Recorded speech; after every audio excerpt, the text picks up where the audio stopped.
Senhoras e senhores, continuando a nossa sequência de entrevistas aqui diretamente do Uberlândia Summit. Para você que não é de Uberlândia, esse evento está acontecendo nos dias 22 e 23 de novembro, diretamente aqui do Center Convention, e nós estamos chamando para a mesa do Depante todas as pessoas que estão participando das palestras aqui também. E na mesa do Depante agora com a gente, uma figura que já é figurinha repetida aqui no nosso podcast, né? Dr. Stefano Cruvinel, seja muito bem-vindo ao Depante novamente. Obrigado. Vamos lá, fala um pouquinho da palestra. Você veio aqui hoje, né, para fazer uma palestra, né, sobre startups e sobre os bastidores desses investimentos aí, né? Conta um pouquinho pra gente como é que foi o cerne da sua palestra aí.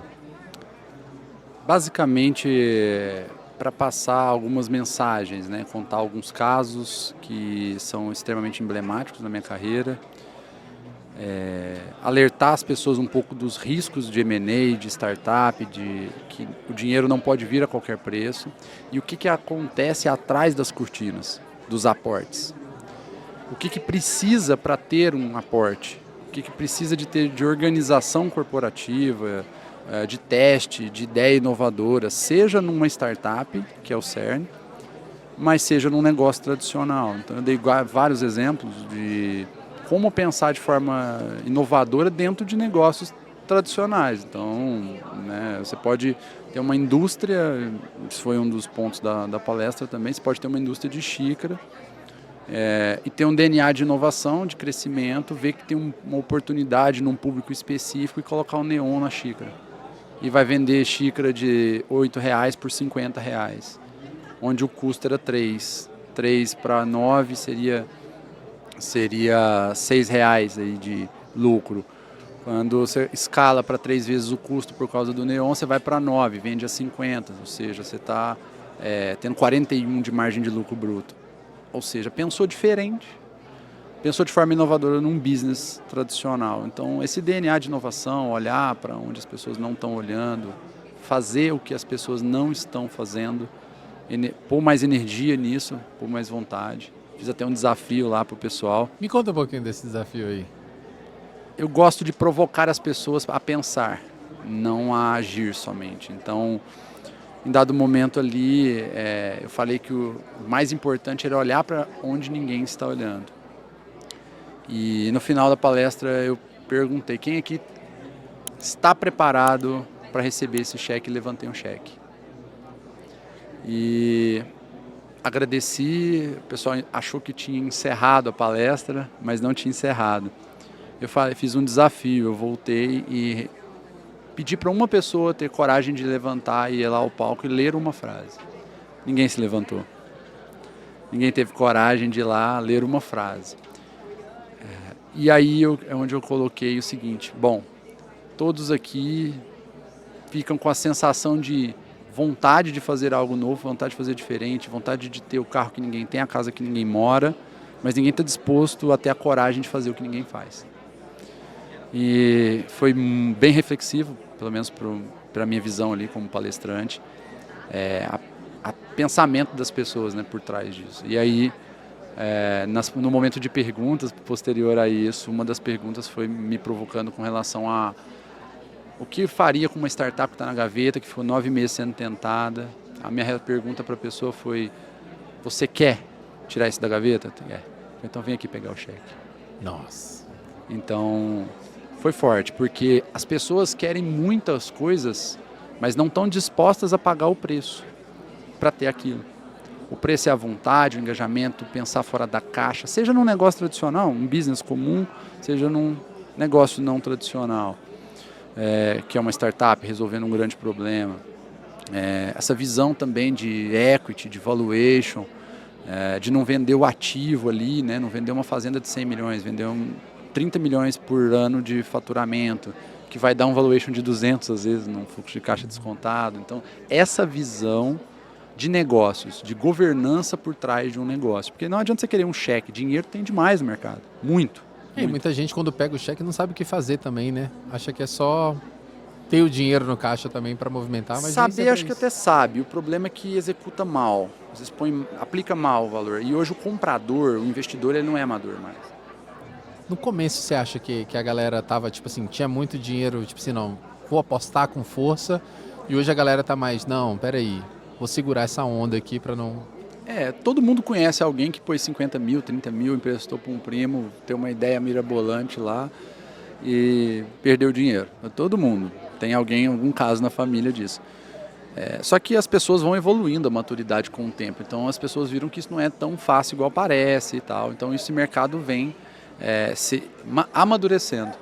Então os próprios investidores, seja de 10 mil, 50 mil, 1 milhão, 10 milhões, 100 milhões, 1 bilhão de reais, 500 milhões de dólares, que dá mais de 2,6 bi de real, não tem amador mais no mercado. Então, e se a pessoa não entende, ela contrata quem entende, os especialistas de M&A como eu, de governança, que vai estruturar a empresa para receber um aporte. Dinheiro tem, eu tenho acesso a dinheiro, a investidor, a fundo, e aí vai. Mas cadê o bom projeto? Cadê o cap table saudável, os quadros de acionistas? Cadê os documentos da empresa? Cadê aquele acionista que saiu e está ainda enroscado? Cadê o dono do código-fonte que não é nenhum daqueles que estão na operação? Meu amigo, a hora que você abre o armário, vai saindo esqueleto para tudo quanto é lado. Então não adianta você querer fazer uma rodada de investimento e no meio da rodada ir arrumando a casa. Você vai se frustrar. Aí tem um detalhe que eu coloquei na palestra, que eu acho bem importante, que é o preço do dinheiro, né? Qual que é o preço do cheque? É a frustração do empreendedor, é a briga em casa, é trabalhar 18 horas por dia, quebra de expectativa, risco, perder o próprio negócio quando você colocar alguém dentro da sua casa que você não conhece, você está tomando um risco muito alto, ainda mais uma casa desorganizada às vezes, ou omitindo informações às vezes para os investidores, é muito perigoso. Então, as pessoas têm que saber que para todo grande benefício existe um grande risco, então você tem que se preparar. Então o tema da palestra é governança corporativa, MVP, PMF para startup. Mas de fundo o que acontece por trás das cortinas, o que acontece por trás dos bastidores ali, por trás dos negócios, né, de investimento, que às vezes tem muito risco ou muita frustração de ambos os lados. Tem muito benefício também ao mesmo tempo. Então o foco foi mais voltado assim ao contrário, porque o investidor tem muita preocupação, né? Onde ele vai investir, né? Mas às vezes quem está recebendo não está se preocupando, né? Seria mais ou menos esse caminho inverso que você trouxe nessa palestra, é isso mesmo? Sim. O investidor sabe o que ele quer investir. Então tem um investidor específico só para caneca preta com detalhe branco, igual aqui. Tem investidor específico para microfone, tem investidor específico para startup de tecnologia, de health tech, enfim, tem aquela sopa de letra em inglês. Tem investidor para tudo, tem dinheiro demais no mercado em abundância, muito dinheiro, não acaba o dinheiro. O problema é que não tem bons negócios ou tem um bom negócio mal estruturado. E aí é o que eu coloquei lá, que o capital é um veado assustado. Qualquer quebra de galho na beirada do lago, ele sai pulando. Então, na dúvida, não investe. É assim a regra do jogo. Então, os empreendedores, em geral, não só startupeiros, mas também empreendedores tradicionais, existe dinheiro para esse pessoal. Existe empreendedores que não sabem que tem empresas, tem investidores que compram empresas falidas, que compram empresas em falência, compram empresas em recuperação judicial. Por quê? Porque não é o que ele está vendo, é o que ele vai fazer com aquilo. Às vezes ele tem uma máquina lá que ele quer, às vezes tem o sonho do pai dele, ter aquele empreendimento, às vezes foi a primeira ideação da vida dele que ele não executou, alguém executou, mas aí gerenciou mal, o negócio está falindo. Existe uma série de interesses, às vezes, que quem está vendendo aquilo ou comercializando uma cota da empresa ou a empresa como um todo tem que achar ali, aquela caixinha ali do comprador. E existe essa caixinha. Se tem empreendedores, investidores que investem em empresas que estão falindo, então imagina uma empresa saudável, tradicional, ou até mesmo uma startup. O que falta é preparação mesmo das startups em governança, em MVP, fazer o mínimo viável do produto, fazer um PMF, que é aderência do produto ao mercado, vender os primeiros clientes, escalar, organizar os documentos da empresa. Aí dinheiro tem a rodo no mercado. Então, cada fundo tem a sua tese.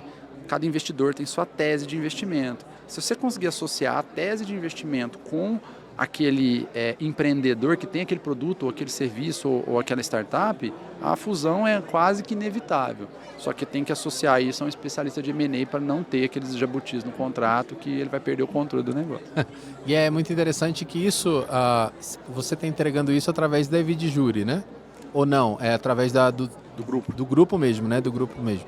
Tem outro nome desse segmento aí que cuida do M&A ou não? Sim, o Grupo Cruvinel ele cuida de hub de estruturação de empresas, governança corporativa e fusões e aquisições e advisor também de alguns fundos de investimento. Né? Então faço a intermediação direta dentro daquele hall de startups ou negócios que queiram receber aporte que foram coordenados, gerenciados, organizados por nós. Então tem outros empreendimentos no grupo, né? Agronegócios na área de agronomia mesmo.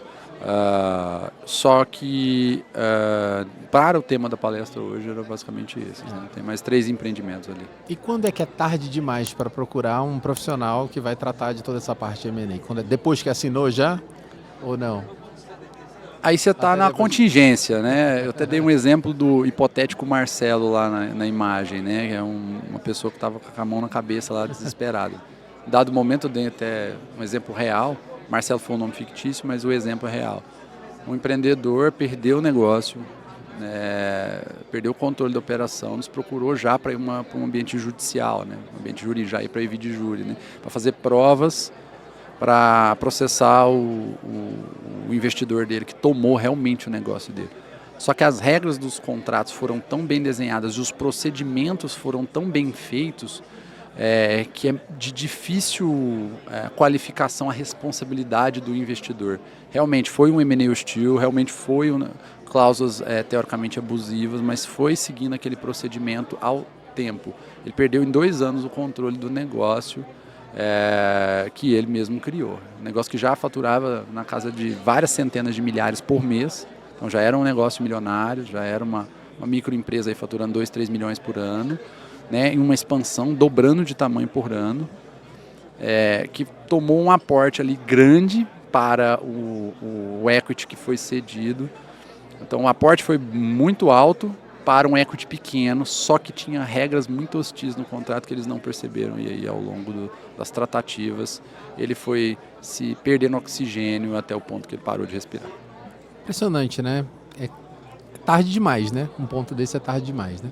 Mas assim, a preocupação Não chega a ser tarde.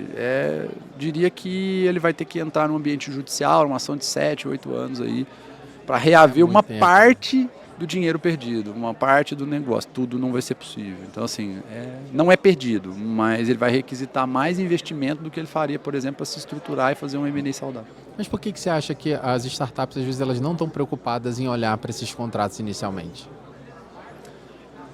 Acho que, como tudo no Brasil, por falta de conhecimento. Achar que tudo é fácil, vamos no empírico, vamos fazendo, vamos conversando, pega um primeiro cheque de 50 mil do primeiro, mais outro de 300 no segundo e vai virando uma bola de neve. Quando chega ao final, a coisa ficou insustentável. Então, acho que é muito falta de conhecimento mesmo. Acho que nós aqui, oradores, né, temos que passar isso para as pessoas, passar um pouco desse conhecimento, dessa gestão de riscos, né, que a coisa não é tão bonita igual aparece. Não são só cheques de 100 milhões de dólares, 500 milhões de dólares. Né? Não. Tem uma retaguarda ali, tem uma maturidade que tem que chegar para aquilo. Tem um degrau que tem que subir, degrau por degrau. Não dá para sair pulando os degraus. Tem que ter uma cautela para não perder o negócio, igual você falou, né? Não perder negócio, não frustrar a expectativa. A maioria dos founders, há vários estudos nesse sentido, que a maioria dos founders, no momento de M&A, no momento de estruturação, eles acabam entrando em depressão, tomando remédio psicotrópico. Nossa. É muito pesado, porque você está muito na expectativa de receber o dinheiro para fazer o negócio alavancar, e o investidor está muito na expectativa de ver os seus erros, ver suas falhas, ver os seus problemas. Essa linha, com uma baixa experiência em M&A, com uma estruturação de governança fraca, é fatal. As pessoas abrem a rodada e é a prova de fogo. Só que na rodada é ali que você vai ser testado e você vai ver que seu pitch é ruim, você vai ver que seu documento está errado, você vai ver que seu CNPJ está com o KNAI errado, que você está faturando na alíquota errada, que você não tem um bom projeto para o investimento. Às vezes você vai achar que pegar 1 milhão está tudo certo, só que você precisa de 3 para poder fazer aquele resultado. Aí se você não bate a meta, você vai ter detração de equity. É basicamente... Um poço sem fundo, né? É um poço sem fundo. Eu estava vendo que o pessoal do Shark Tank, né, é uma proximidade que eu tenho ali. Sei que é um programa televisivo, um reality show, né? Mas eles mostram que praticamente 40% dali do que eles fecham ali não segue para frente por causa disso tudo. Fizeram pitch, não, a ideia era muito boa, mas sempre tem problemas burocráticos, processuais ali, prometeu-se o que não era, o equity estava errado, o valuation estava errado, né? E olha que eles são extremamente experientes, né? Mas eles analisam depois, né? No pós, né? Antes de fechar, né? Então a galera ali, fechou, não fechou, cara, depois de um mês ou outro, cara, viu que não era tudo aquilo, né? A galera não estava preparada para receber aquele tipo de aporte. Ou estava e em dado momento se desestruturou, tá? Eu até não citei de exemplo lá na palestra isso. Uma vez estavam prontos para receber um cheque de $2 milhões, uma startup, estava bem alavancada, já tinha recebido cheques menores antes, estava muito bem. Tudo certo, eu fui auditar a tecnologia deles fantástica, totalmente escalável, código mapeado, documentado o código, tranquilo. E houve um falecimento. Só que não tinha um acordo de acionistas e aí a esposa dos fundadores veio assumir, os investidores declinaram de fazer o aporte. E a empresa veio a não ter continuidade. Então, por quê? Porque não tinham regras claras de administração, de governança. E aí, óbvio, a esposa assumiu a herança e acabou querendo tocar o negócio, mas os outros sócios não tinham. E aí se descobriu mais uma coisa, né? Grande parte das linhas de código não estavam totalmente documentadas. Estava na mão dos outros sócios, aí não tinha escalabilidade de código, ou seja, dava um problema na tecnologia, eles não conseguiam arrumar, porque não tinha documentação, a lógica estava toda dentro da cabeça do cara que faleceu. Ou seja, o fundo foi esperto, ficou riscado, ele pulou fora. Ele pulou fora e em menos de 8 meses o negócio veio a decair. E era um negócio já faturando milhões por mês, entendeu? Não é na casa de muitos milhões. O aporte era $2 milhões para acho que 7% de equity. Grande. 10 milhões de reais, era um valuation aí na casa de centenas de milhões de reais. Então, um valuation até alto pro business. Então, só que o business realmente era fantástico, totalmente escalável, as pessoas fantásticas, cap table saudável, tudo preparado, sabe? Então, você vê, uma falha de governança básica, estavam na fase entre validação e tração de uma startup, né, fase 2/3, e totalmente organizados na visão externa, já pronto para receber o cheque. Eu estava fazendo uma parte só do M&A, né, só a parte do due diligence na parte de tecnologia, as outras partes não fui eu. E alguém não pegou ali que tinha uma falha no acordo de acionistas, falha em algumas documentações preliminares e em acordo de governança interno. O negócio foi abaixo, né? Foi abaixo. Então deixou-se de ter uma baita de uma startup no mercado. Eu diria que aquela startup tinha equity para virar possível unicórnio. Nossa. Já valendo aí mais de 100 milhões de reais para aporte, então... não, mais de 200 milhões de reais para aporte, então seguramente ele ia virar unicórnio. Valuation de acima de 1 bi. É impressionante. Impressionante como um detalhe, né? Ou poucos detalhes, né, fazem diferença num todo, né, completo. Pois é, e aí o que denota isso? Inexperiência, né, das pessoas, né? O próprio fundo não conseguiu enxergar no nível de profundidade que precisava. Então, por isso que qualquer coisa ele se assusta. O capital é assim. O que você está achando do evento, do Uberlândia Summit? Como é que foi essa aproximação, né, de você fazer essa palestra? É um evento que poucas vezes teve em Uberlândia, né? Não só um evento de encontro de startups com a parceria, né, público-privada aqui. O que você está achando do evento? A ideação e execução do evento é fantástico, né? Uberlândia é um berço, é um celeiro, né, de startups, de negócios.